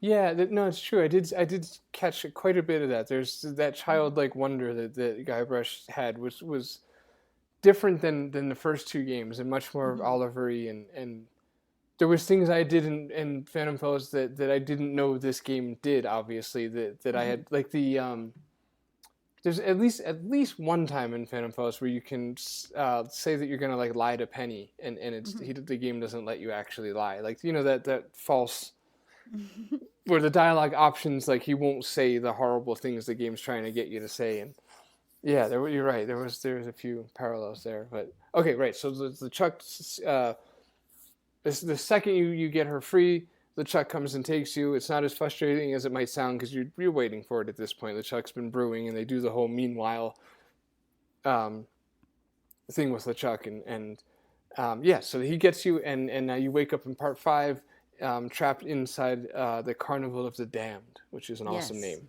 In a dynamite rigged, big whoop branded sort of a fair ride, and it's great because the conversation you have with LeChuck is amazing. This is definitely one of my favorite parts of the game, and I love it when the conversation shifts to what is the secret of Monkey Island, because it lets you guess, and your guesses are that Rosebud is a sled, that the guy's girlfriend is really a man, that they have to shoot the dog at the end, or that it's made from people. It's made from people. It's just, what a funny conversation to have. And I mean, you're really gently fourth wall breaking throughout the whole thing. Yeah, I think they did a really good job here with well, okay, so this is interesting. What did you feel, how did you feel of the way in which this game reconciles the end of 2? Where they take a definitive stance. There's no vagueness. The game is like, LeChuck's voodoo magic, whatever, has created this other realm. Definitively. So they pick up from the cutscene at the end of 2, where it implies that you know, maybe it was LeChuck's voodoo and things like that, and this game's like, yes, it was. The theme park, LeChuck, Chucky and Guybrush as kids is not the reality. That was like a trapped in a voodoo purgatory thing. So anyway, they own that, and so the Carnival of the Damned essentially is like a realm that LeChuck has created. Or so I interpret it. I don't know, maybe not necessarily that he created it, but it is like a purgatory, a home of the damned, let's say. And LeChuck says, I thought that maybe it referenced the fact that the theme park you got sent to at the end of the second one was this, essentially, in some way, even if it wasn't in the same place. I don't know. That's how my brain connected it. No, same. Yeah, we're more or less on the same page there. I guess what I mean is that the theme park at the end of 2 isn't, let's say, base reality. Right. Like Guybrush wasn't a kid, and those weren't his parents that he was going home with. It was a realm that LeChuck created or sent him to anyway. Right. Yeah, I could see that. And then, what else did they say about that one little part? Oh, right. Yeah, he's like, no one's going to remember who you are. right? Or no one would even know who I am. And then he's like, do you even know who Bobbin Threadbare is? And you're like, Yeah. And then he's like, exactly. Dude, I wrote that note too, and I wrote "damn" next to it. Like, oh man, that was harsh. They did Bobbin dirty there. That was He sure did. Man, that was brutal. That was tough to watch. Yeah, It that was so good. Though. Mm-hmm. Oh, poor Murray, poor Wally, poor everybody in this game, really. Wally the most, though. Yeah, well, you know. I mean, he never gets good, even at the very, very end of the game. Okay, so they turn now. You get turned into a kid, and Child LeChuck's walk, or sorry, Child, which is another bit of proof right there, isn't it, Paul? That you were turned into a kid at the end of Monkey Island 2 because of his demonic fare, because it's a thing he does. Right, thank you. Right, that's what I was sloppily trying to stumble towards saying, which was that it was all part of this voodoo-y, magic-y control or alternate dimension, whatever it was. It wasn't that he was a kid pretending in a theme park the whole time. So they completely lean into this notion that these realms are being created or they're being kept in there. Right, so he turns into a kid. His animation is hilarious. His walk animation is really, really funny. It's so cute. Big grin on his face too, right, like a childlike wonder grin. Yeah, like he can't wipe it off if he tried, sort of grin. The guy offers you gross snow cones, so you take a plain one. That was clever. The anchor and the pie was clever, even if you don't. I didn't know why I was getting the anchor. But neither. I'm like, but I want to pick up Murray because one of the prizes is Murray the Skull. But then once you don't pick him, Murray's hilarious. Like, unbelievable. You're picking the anchor? The anchor. And that's the iMuse again, too, doing great because Murray's sitting there yelling at you and you have to interact with the other characters at the fair and you still can. Right. As you walk left, he pans to the right speaker and yeah, it's really, really good. And he's still just in the background telling you off. Yeah, that was really good. It took me a long time to look out the porthole. Did you struggle with that by chance? Yeah, I didn't have a clue to look out the portal. Yeah. I didn't. But Jacob, he came in the room and he's like, "Open the gate, Mom. Go in there." And I'm like, "Okay, geez." Yeah, I didn't even see the gate. It's that whole LucasArts foreground thing. I don't even pay attention to the stuff closest to us. The same with the coffin, where I thought we were in the wrong coffin. The same reason. It's like blurry in the foreground. No, Jacob, he gets it, man. He puts this stuff together and it makes me feel like I'm not even a real adventure gamer. Yeah. But then I remember how smart I was when I was a teenager, and I'm like, oh yeah, my brain used to do stuff like that too, okay? Yeah, smart stuff. It did real smart stuff. It used to think about things. Way back in the day. But yeah, no, there's essentially you can see there's animosity because there's these two dressed up. There's a guy in a stinky rat costume, and then there's the guy in the dog costume. Everybody loves the guy in the dog costume. So you can essentially see that you need to get the two of them or find a way to, piss them off, or at least one of them off. And that's kind of your tip to, as we mentioned earlier, put your hand icon on the dog and just start pushing him, which I love so much. Yeah, this part of the game was really hard considering you only have to do two things. Well, I guess 3 or 4 things, but the shoving the dog took me a long time. Even though the game taught me earlier I could do that, it's just not that common in adventure games. I hadn't done it that much to be like, that's a go-to thing you do. You just shove. I love it, don't get me wrong. That's why Jacob said it right away, because that's why he's not used to adventure games. That's why he knew to shove them right away. Right. We get these preconceived things in our head, like you can't do that, or adventure games don't do that, and then that gets in our way. What adventure games do is make you make some bullshit concoction with a snow cone that took me forever too. I'm like, I didn't. And plus, it melts really fast. You have to. If you don't do the concoction right away, the snow cone melts. Right. You can't walk. No. I think it's like once you walking. walk. Yeah. But I didn't like that. It immediately melts too. It took me a while to figure out that it was that fast. Yeah, that one was annoying because I don't know.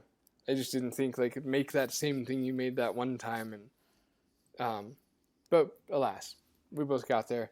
And then it's off to one of the best parts of the game is on the ride at the very, very end. Part 6, you're going through I like this too because there's something, I dare say, poetic about bringing the series full circle, where it ends in a very Disney-like Pirates of the Caribbean kind of ride, which is Yeah. more or less what inspired Ron Gilbert to start this series. And here you are on it, and it's got the wood cutouts, and it has the familiar characters of the past in animatronic form, which Drummer really liked because of Freddy. Except for Wally. Right. Exactly, except for Wally. And so this was really fun. It does bring back a little bit of the annoyance of the end of the second game where you're on a bit of a timer with LeChuck. But it's not nowhere near as finicky or just frustrating as it was in the second game. Just a bit of waiting while you had to wait for, like, a trolley car picks you up and then drops you off in different places if you want to get off. And each one of them is like a museum exhibit showing scenes from the games previous, all set up and staged. So you have to figure out what to do in each exhibit so that you can hopefully eventually destroy LeChuck, which, I mean, you do. It culminates in a big explosion, which to me is a little questionable, but then if you stay till the end of the credits, you'll find out a little bit more. Yeah, exactly. So you blow up LeChuck, and Guybrush is seen sailing off into the sunset with Elaine with the just married thing. So she does say yes. And contrary to Ron Gilbert, I did like that because I'm softy when it comes to that stuff. Like I thought that was a reward for the player for spending the whole game trying to get that from her. It was nice to have gotten it. Yeah, and then there's the credits. My only note here is that they did Ron a little dirty on the credits too. I didn't like that he wasn't given more credit. He's the last person on the special thanks list.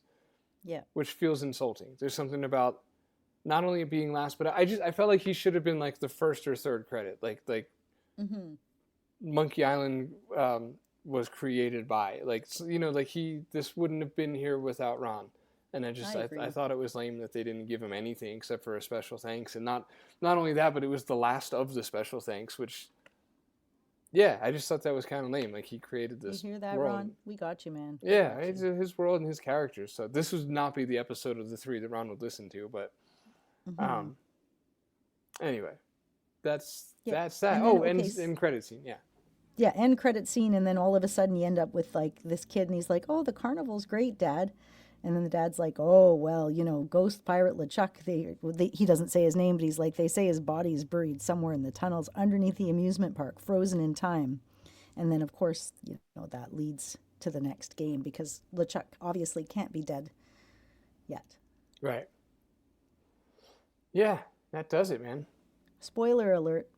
Or is that too late? Is that not how it works? Yeah, absolutely not how that works out. Man, retroactive spoiler alerts. Yeah, just so you know, this whole episode was a spoiler. We just want to let you know, guys. Yeah, if you haven't played Curse of Monkey Island, turn it off now. Yeah, this is not a good idea at all. So cool. Well, we're both exhausted and dehydrated from working through that. Let's get out of here. That was I'm out of curse words too. I had to bleep myself. I used too many earlier. You did. Okay, well, thank you. Hey, our Patreoners for being a big part of what makes the show possible. Gareth, Mick, Christopher, Brian, Chapman, Jay Holmes, Jeffrey, Couch, Mark Fillion, Tim Ellis, and everybody else. Thank you so much. Thank you. Really, really super duper appreciate it. And there was a couple of comments on our Patreon as well, just talking about the last episode and just saying that they really enjoyed it. We have one from Christopher saying, let's see, that he really enjoyed the episode, loved every second of it. So, and then I had, another person send another message saying they really liked it. So thanks for the shout out on the Patreon website. It's really nice to remind us to go back there and do more with it. And outside of that, thank you so much for listening to this show and for listening to us continue to talk about Monkey Island. Apparently, we're not quite done with you yet. So in the meantime, say hi on Twitter at CGG Podcast and at The Phantom Fellows. Buy The Phantom Fellows on GOG and Itch and Fireflower and Steam. Buy it on all 4. Buy it on 1. But buy it for your friends, whatever you like. A few people have put down reviews since our last episode, and I really want to say thank you so much for doing that. It makes a huge difference. Just like a thumbs up, it game good, like we're happy, everybody else is happy, and it just it convinces Paul to keep doing this stuff because it's always nice to make them feel good when they're doing stuff that you like. And so thank you. Find us on Blue Sky. Find us, let's see, you can email us, mail@cggpodcast.com. We're a Facebook page, we're a group, we're on Instagram and YouTube. Pretty much just throw it into the search bar and Google will know what to do next. Yes. Thanks to Anna, my music project, The Volume Remote, is back on all the music streaming services. So if you guys want to check that out, the Phantom Fell soundtrack included, and then all the other music isn't a ton. I think I just put the little mixtape out. It's like 6 or 7 songs. But a fun fact for anybody who did play Phantom Fells and enjoyed the music or not, I guess that doesn't qualify for the fun part of the fact. Look, the Volume Remote's other music, a lot of them are songs from the Phantom Fellows, just in a completely different orchestration and organ and composition and layout. So it's kind of fun to, if you're at all familiar with one, to hear it as the other, because it's like a trippy little, like, whoa, I can hear the seeds of what that became in like a synth version, and there's the other versions, and it's all rather interesting, arguably. So check that out if you want to. It's not a like go buy it situation. It's just you could stream it on Apple Music and Spotify and all that stuff. The Volume Remote, and that's it. So we'll be back next time for, I guess, return to Monkey Island. And until we're back for next time, don't kill anybody. don't throw a little poor man off a cliff. Don't. It's so mean. And then Wally. What about Wally? The whole island exploded. He's left hanging. Yeah, no, he's dead. He didn't survive that. The impact concussion would have been too much for his little chest. But don't do a murder.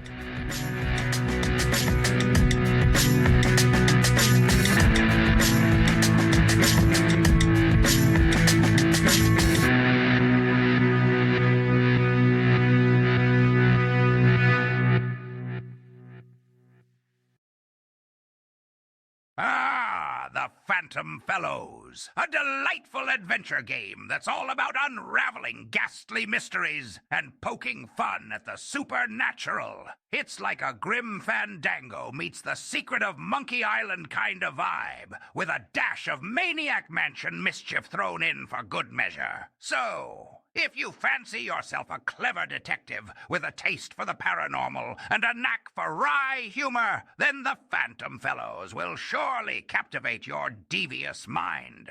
Just beware of any skeletal sidekicks who might try to steal the spotlight. We demonic skulls need to stick together after all.